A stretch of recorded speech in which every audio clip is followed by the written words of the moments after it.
Movie की शुरुआत में हम इस मूवी के हीरो सेंग्यू को देखते हैं, जो कि देखने में बेहद ही गरीब लगता है। वास्तव में वो गरीब होता भी है। पैसे से वो एक राइटर है और उसके पास इतने भी पैसे नहीं है कि वो अपना भरपेट खाना खा सके। इसके माँ बाप दुनिया से जा चुके हैं और जब इंसान के पास पैसे नहीं होते तो उसका कोई भी दोस्त नहीं होता। यही हाल सेंग्यू का भी है। इसके पास घर का किराया देने तक के पैसे नहीं है, लेकिन ये सब प्रॉब्लम के बावजूद उसकी मेन प्रॉब्लम ये है कि ये 6 महीने से नहीं सोया है, क्योंकि ये जब भी सोने की कोशिश करता है तब इसके सपने में एक राक्षस आता है और वो इसे मार देता है। इसलिए सेंग्यू सोने से डरता है।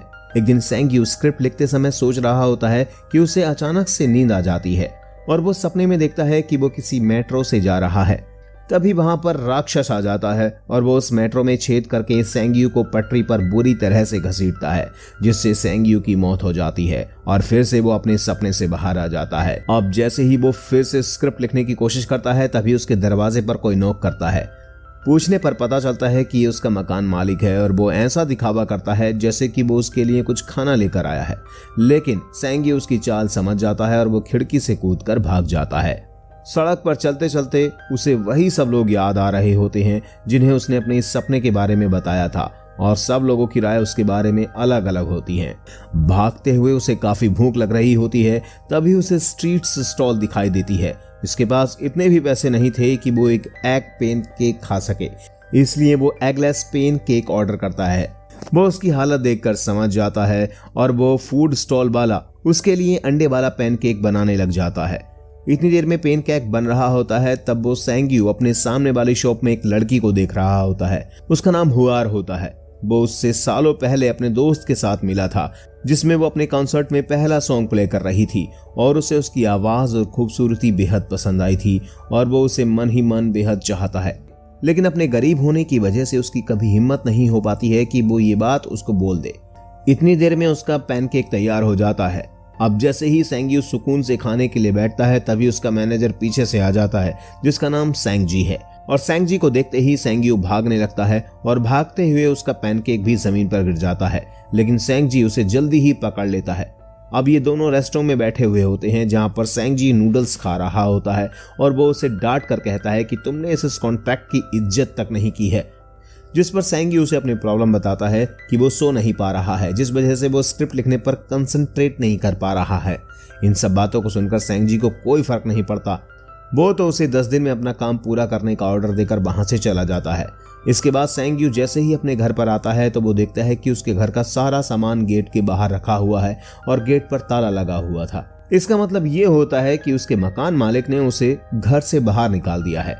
अब सेंग्यू अपनी स्क्रिप्ट लिखने के लिए एक रेस्टोरेंट में बैठा हुआ होता है, लेकिन भूख लगने की वजह से वो कंसंट्रेट नहीं कर पा रहा होता है। तभी उसको नींद आ जाती है और हम देखते हैं कि अब सपने में वो राक्षस उस रेस्टोरेंट के अंदर भी आ चुका है और वो सेंग्यू की गर्दन को एक जंजीर से घोटने की कोशिश करता है और उसके सर को टेबल पर देकर मारता है, और इसी तरह से सेंग्यू फिर से सपने में मर जाता है। अब सेंग्यू की जैसे ही आंख खुलती है तो वो देखता है कि उसका लैपटॉप गायब हो चुका है, यानी उसका लैपटॉप चुरा लिया गया है। सेंग्यू को अपने सपने और हकीकत में कोई भी अंतर नजर नहीं आ रहा होता है और इन सब से दुखी होकर सेंग्यू अपने मैनेजर सेंगजी को मैसेज करता है कि वो सुसाइड करने जा रहा है, और वो बिल्डिंग भी हुआर की शॉप के सामने वाली चूज करता है। और जैसे ही वो कूदने वाला होता है तभी वहां पर फूड स्टॉल वाला वो आदमी आकर उसे बचाता है और उसे खाने के लिए पैनकेक देता है, और साथ ही वो उसे एडवाइस भी देता है कि जब भी तुम्हें सपने में ऐसा कुछ दिखाई दे तो तुम्हें सपने में बोलना है, आई एम ड्रीमिंग। ये सुनकर सेंग्यू खुद को थोड़ा मोटिवेट करता है और वो अपने फोन को बेचकर अब अपने लिए कुछ खाने का इंतजाम करता है और वो खाना लेने के लिए फूड स्टोर में जाता है। वहां पर जाकर खाना चुराने की वो कोशिश करता है, लेकिन अपना इरादा जल्द ही बदल देता है जब उसे पता चलता है कि वो कैमरे की नजर में है। इसके बाद वो खाना लेकर उस फूड स्टोर से बाहर आकर खाने लगता है। तभी उसको लगता है कि जैसे हुआर उसके पास आई है, लेकिन वो जानता है कि ये उसके लिए एक सपना है, और तभी हुआर एक राक्षस में बदल जाती है और वो उसे उठाकर मारने लगती है। ये सब उस फूड स्टोर की एक लड़की देख रही होती है और उसे लगता है कि शायद सेंग्यू को अटैक आया है, इसलिए वो पुलिस को कॉल कर रही होती है। अब जैसे ही वो राक्षस यू की बॉडी में तलवार घुसा देता है तभी सेंग्यू को उस फूड स्टॉल वाले आदमी की बात याद आ जाती है और वो सपने में बोलता है, आई एम ड्रीमिंग। इतना कहते ही वो राक्षस गायब हो जाता है, लेकिन सेंग्यू को मारी हुई तलवार अभी भी सेंग्यू के पास होती है। इससे पहले कि पुलिस वहां पर आती, सेंग्यू वहां से भागकर एक पार्क में जाकर बैठ जाता है और वो उस तलवार को बेचने का सोचता है। नेक्स्ट डे जैसे ही सेंग्यू तलवार बेचने जाता है तो वो देखता है कि काफी लोग उसको खरीदने में इंटरेस्टेड हैं, जिससे वो समझ जाता है कि उसके हाथ काफी महंगी और एंटीक चीज लगी है और उसका प्राइस भी बहुत ज्यादा है। सेंग्यू तलवार को बहुत ही ऊंचे दामों में बेचने के लिए एक अच्छी सी शॉप पर जाता है और वो उसे $20,000 में बेचता है। उन पैसों को जल्दी खर्च करने लग जाता है। सबसे पहले तो वो एक लैपटॉप खरीदता है और बढ़िया से होटल में अच्छा खाना खाता है और एक महंगे से होटल में जाकर रहने लगता है।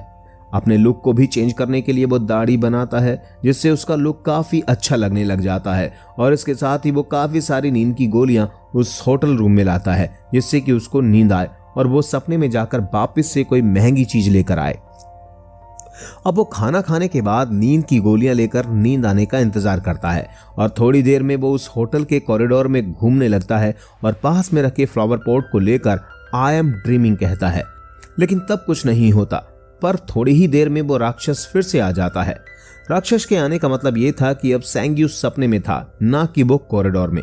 राक्षस उस पर वार करने लग जाता है और इस बार राक्षस के हाथ में सोने की कुल्हाड़ी होती है और इस लड़ाई में सेंग्यू को बहुत ज्यादा चोट आ रही होती है। अब जैसे ही राक्षस उसके पेट में वो सोने की कुल्हाड़ी मारता है, तभी सेंग्यू आई एम ड्रीमिंग कहता है और वो अपने बेड पर आकर गिरता है और उसके साथ में वो सोने की कुल्हाड़ी भी होती है। सोने की कुल्हाड़ी को भी वो दुकान पर बहुत ही अच्छे दामों में बेच देता है और उन पैसों को भी उड़ाने लग जाता है। सेंग्यू उस होटल में जाकर एक नया प्लान सोचता है। वो काफी सारी म्यूजियम की किताबें लेकर आता है और उन्हें देखकर सोचता है कि ये सब चीजें उसके सपने में आनी चाहिए, इसलिए वो सबसे महंगी और एंटीक चीजों को देखकर सो जाता है। और जब वो सपने में जाता है तो वो बहुत ही महंगे म्यूजियम में होता है और सभी चीजों को देख रहा होता है और साथ ही वो उस राक्षस के आने का इंतजार भी कर रहा होता है। और अब जैसे ही राक्षस आता है तो उसके हाथ में इस बार मशीन गन होती है, जो कि सैंग्यू के प्लान के मुताबिक नहीं होती। राक्षस गोलियां चला रहा होता है। सैंग्यू उन गोलियों से बच रहा होता है और इधर उधर भाग रहा था। कुछ गोलियां लगने की वजह से जमीन पर वो गिर जाता है। तभी वहां पर राक्षस पहुंचता है और उसे पकड़कर जान से मार देता है। तभी सेंग्यू होश में आ जाता है और उसके पास कुछ नहीं होता, लेकिन वो अपने सपने को अधूरा नहीं छोड़ना चाहता था, इसलिए वो नींद की गोलियां ले लेता है और उसके बाद में फिर से उसी सपने में पहुंच जाता है और जो उसके मन मुताबिक चीजें सबसे महंगी और एंटीक थीं, उन्हें लंबी छलांग लगाकर पकड़ लेता है और आई एम ड्रीमिंग कहकर होश में आ जाता है।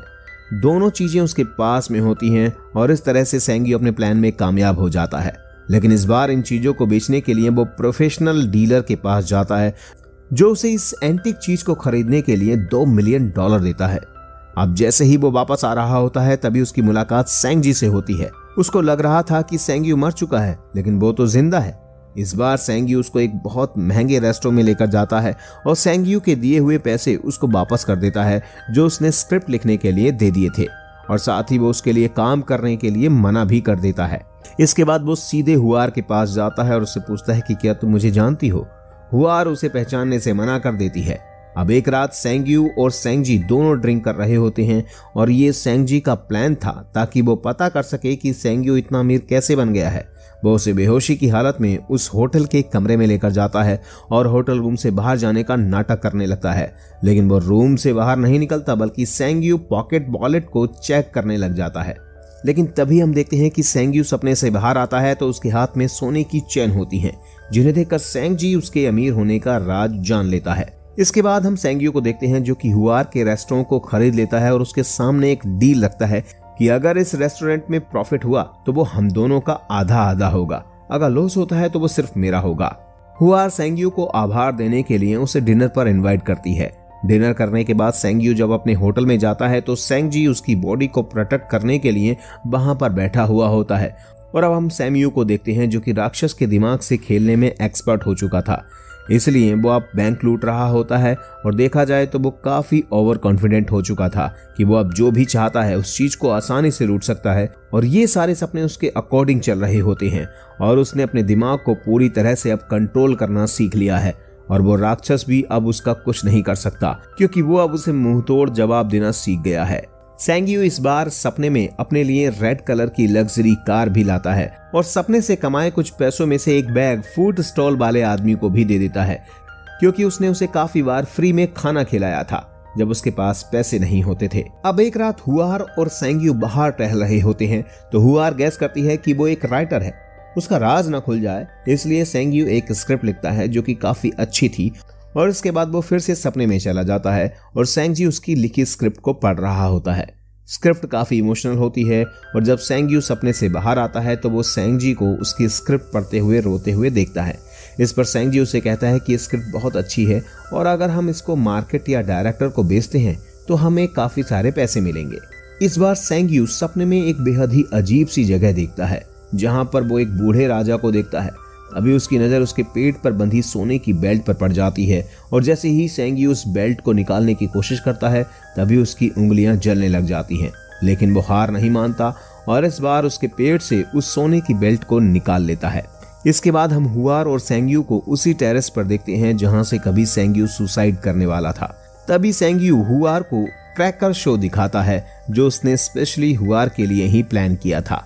इसके बाद वो फिर से सपने में जाने का सोचता है, लेकिन इस बार उसका मन नहीं था, लेकिन फिर भी वो सोने के बाद सपने में देखता है कि वो खाली बिल्डिंग में है और वहां पर उसे एक आदमी दिखाई देता है जो कि उसका हम शक्ल था और वो आदमी धीरे धीरे खत्म होने लग जाता है। सेंग्यू जल्दी उस सपने से बाहर आता है और वो देखता है कि उसके शरीर पर काफी जले हुए निशान हैं। अब वो सलाह लेने के लिए उस फूड स्टॉल वाले आदमी के पास जा रहा होता है, तभी रास्ते में एक गाड़ी आती है और गाड़ी से कुछ लोग निकलते हैं। सेंग्यू के फेस पर कपड़ा डालकर उसे किडनैप कर लेते हैं और अब जैसे ही उसके चेहरे से कपड़ा हटाया जाता है तो हमें दिखाया जाता है कि उसे बदमाश डीलर चैंगजी ने किडनैप किया है जो कि उसके लिए एक बहुत ही बड़ी रकम की डिमांड करता है। सेंगजी जैसे ही उसके पास पैसे लेकर पहुंचता है तो चैंगजी उसके सारे पैसे भी ले लेता है और साथ ही वो सेंगजी को किडनैप कर लेता है। अब सेंगजी और सेंग्यू के पास कोई चारा नहीं होता। दूसरी तरफ हुआर सेंग्यू के लिए परेशान हो रही होती है क्योंकि वो उसका फोन नहीं उठा रहा होता है, इसलिए वो उसे ढूंढते हुए होटल पर जाती है। तभी वहां पर दो आदमी हुआर को भी किडनैप कर उसी जगह पर ले जाते हैं जहां पर सेंग्यू था। साथ ही हमें चैंगजी का म्यूजियम दिखाया जाता है जो उसने लूट कर बनाया था।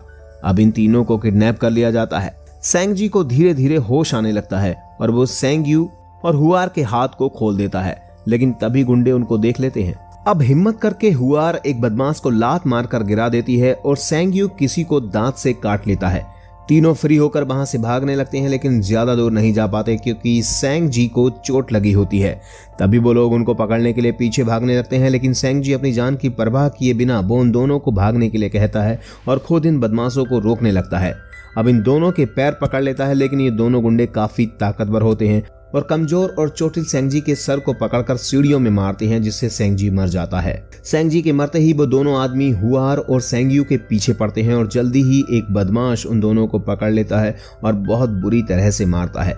तभी हम देखते हैं कि सेंग्यू बेहोश हो चुका है और वो खुद को एक खंडहर में पाता है। उसके ऊपर कीचड़ लगी हुई थी जो देखते ही देखते उसके ऊपर से हटने लगती है। सेंग्यू रास्ता ढूंढ रहा होता है, तभी उसे एक चमकदार रास्ता दिखाई देता है और वो उस रास्ते में देखता है कि उस दिन उसे एम्बुलेंस में ले जाया गया था, यानी कि वो फूड स्टोर के बाहर ही बैठा था और तभी उसे अस्पताल ले जाया गया था। अब ये सपना खत्म हो जाता है। इसके बाद सेंग्यू एक दीवार के पास आता है और आई एम ड्रीमिंग बोलता है, लेकिन अब उसका खून निकल रहा होता है और वो जल्दी ही एक राक्षस में बदल जाता है। तभी उसके हाथ में एक तलवार आती है। सेंग्यू तलवार से दीवार को तोड़ने की कोशिश करता है। जैसे ही दीवार टूटती है तो हम देखते हैं कि वो राक्षस भी उस लिविंग रूम में आ चुका था जहां पर सेंग्यू बेहोश पड़ा हुआ है और वो अपनी मशीन गन से सभी लोगों को मार देता है। और जैसे ही सेंग्यू मरता है तभी हम देखते हैं कि वो सारी चीजें जो वहां पर रखी थी सब चीजें गायब होने लग जाती हैं, उसके सामने से भी और उन अमीर लोगों की तिजोरियों से भी। अब सेंग्यू सपने से बाहर आने की कोशिश करता है और खुद को स्टोर के बाहर पाता है, यानी जो भी अब तक दिखाया गया था वो एक बहुत बड़ा सपना था। लेकिन इस बार हुआर उसको पहचान जाती है क्योंकि उसने उसे अपने कॉन्सर्ट में देखा था। उसकी हालत को देखकर वो उसे खाना खिलाती है और उससे कहती है कि उसने उसकी लिखी हुई कहानी पढ़ी है। जब तक उसे कहानी के अच्छे पैसे नहीं मिल जाते तब तक वो उसे अपने रेस्टोरेंट में काम करने देती है। ये सुनकर सेंग्यू रोने लग जाता है। अब वो अपनी लाइफ से सेटिस्फाइड होता है और खाना ऑर्डर करने के लिए फूड स्टॉल वाले आदमी के पास जाता है। वो आदमी उसके दिए हुए पैसे लौटाता है और अपने पेट पर वो निशान दिखाता है और सेंग्यू को बताता है कि उसे भी ऐसे सपने आते थे, लेकिन उसने अपने लिए एक आरामदायक जीवन जीना उचित समझा। तभी हम देखते हैं कि सेंग्यू के पीछे वही खंडर दिखाया जाता है जो कि मूवी के लास्ट में दिखाया गया था। दोनों बात कर रहे होते हैं, तभी हम देखते हैं कि वो दानव यानी राक्षस पीछे ही खड़ा होकर ये सब चीजें सुन रहा होता है और ये मूवी यहीं पर खत्म हो जाती है।